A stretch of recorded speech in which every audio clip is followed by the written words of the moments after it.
Oh yeah, pretending to work as I switch on the camera. Well, I'm actually trying to get this screen off because it actually looks like I'm not doing anything, but I am. You've gone from... When I started and you were here, I was an intern.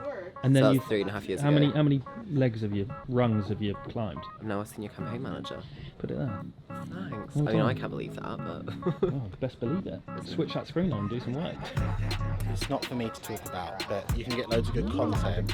The campaign training pitch finals are this afternoon. What's going on in here? We're doing a workshop. Over the last few weeks, we've had teams create a presentation which is a proposal from start to finish. We have the final pitches today. It's an internal task for the campaign team. They don't normally work on proposals from start to finish, so what's the point? Is it to get them...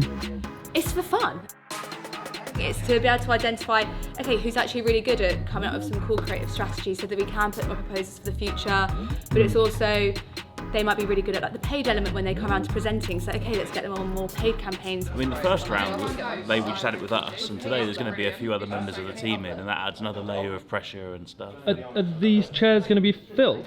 Yeah, we're going to have an audience, No. mate. We have a big audience. We can look at the strengths and weaknesses of each team's proposals, what they know of the process, and let's say there's a certain element, and there has been, that we think are a bit weaker than others in the team's presentations. It's also a way to inform our training curriculum going forward.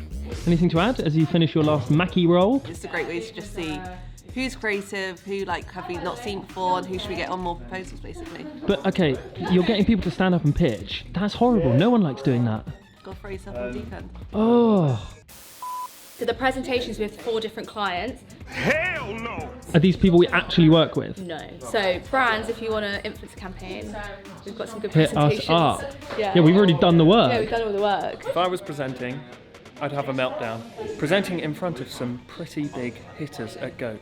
We have scorecards, judging them on various things like presenting skills, the actual strategy, example influencers, creatives, deliverables, metrics, everything.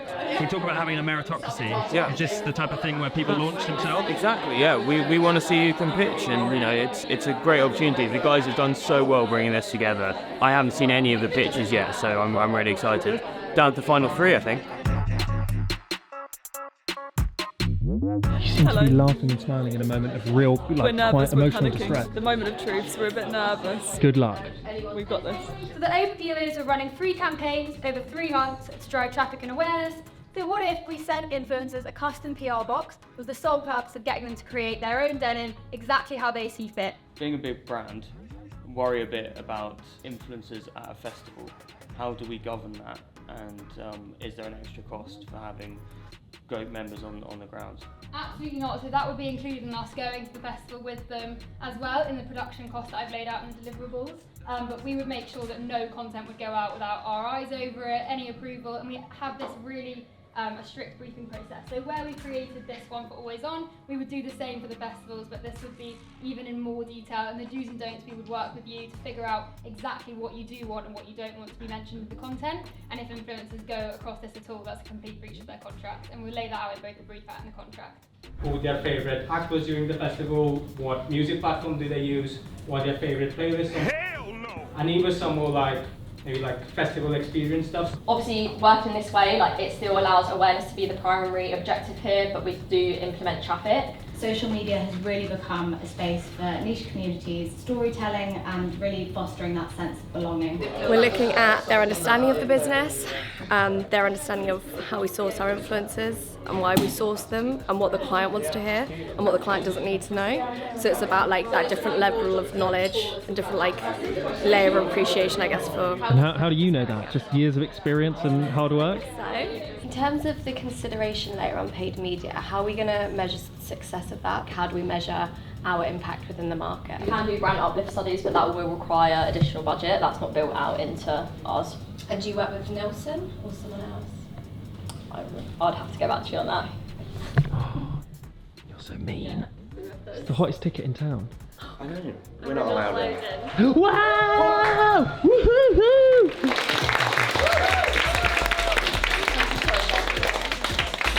Can I ask you, as you're opening your celebratory thing? Yeah. You just stood in front of about 50 people, and you did not look nervous. Oh, my you legs. spoke super confidently. It's still shaking. You were insanely good.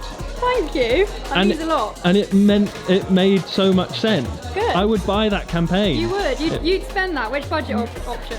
All the budget. All the budget. Brutal. I felt very sorry for them. Yeah, The questions you are very shouldn't aggressive. be in the room. I would Difficult poo my pants. Why not? This is the judging panel. Oh, sort of. This is what the judges are doing. That's not for camera. Can the judges be bought off, Zar? I think the first one was really well presented. Yeah, I thought it was, and there were certain parts of that were really strong. Second one, I fell down really on the strategy. It just wouldn't have worked. The story of that was amazing, like from insight to strategy, and was really well presented. And then the last one I thought was the best deck. So I don't know. I think it's 1 or 4 for me. I would like to, maybe we tidy them up a little bit, but I think it'd be nice to send it to the client. Tell them it's part of training, it's from our junior team, but we'd love you to sit. Okay, we need to have a vote now. Okay. Hands up. Hell no. 1, 2, 3, 4, 5.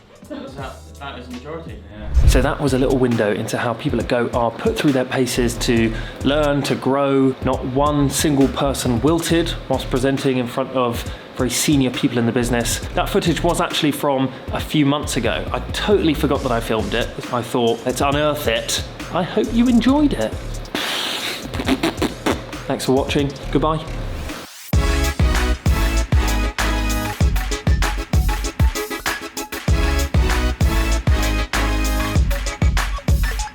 Do you want to know a trick that I learned? Off TikTok. Yeah. Apparently when you're speaking, you should stand like this, take a little step forward, and then as your foot hits the ground, you start speaking. So you go, today I'm going to talk to you. Will you be looking out for things like that?